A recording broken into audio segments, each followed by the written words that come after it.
आपल्याला इतकी वर्ष जो इतिहास शिकवला गेला तो पराभवाचा इतिहास होता. म्हणजे कधीही कुणीही आपल्याला असं सांगितलेलं नाही आहे की जेव्हा इस्लामची पहिली स्वारी सिंधवरती झाली तेव्हापासून सतत प्रतिकार होत गेला, हे आपल्याला कुणी सांगितलेलं नाही आहे.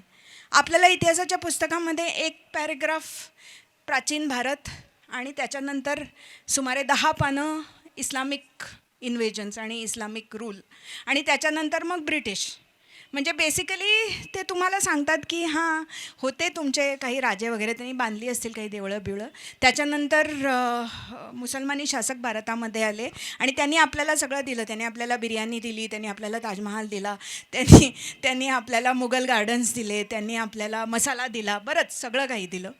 आणि त्याच्यानंतर मग ब्रिटिश आले. म्हणजे मराठा आले हे तर तुम्हाला कोणी सांगत नाही. त्याच्यानंतर ब्रिटिश आले आणि ब्रिटिशांनी मग तुम्हाला रस्ते दिले, रेल्वे दिली, पोस्ट ऑफिस दिलं, सगळ्या चांगल्या चांगल्या गोष्टी दिल्या. आणि मग त्यांना कंटाळा आला इथे राहायचा भारतामध्ये, मग ते गेले सोडून 1947मध्ये. हा थोडक्यामध्ये असा इतिहास आपल्याला शाळांमधनं शिकवला जातो.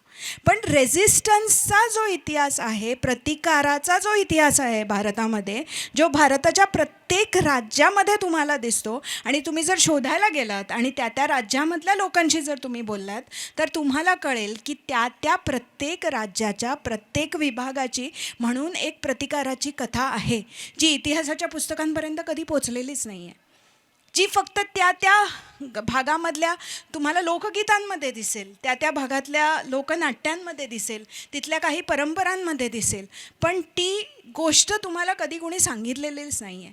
पण असा प्रतिकार प्रत्येक ठिकाणी होत गेला, प्रत्येक वेळेला होत गेला. म्हणून तर आपण आज इथे एकत्र बसून भारतीय संस्कृती आणि तिचं विकसित भारतातलं योगदान या विषयावरती आपण बोलू शकतो.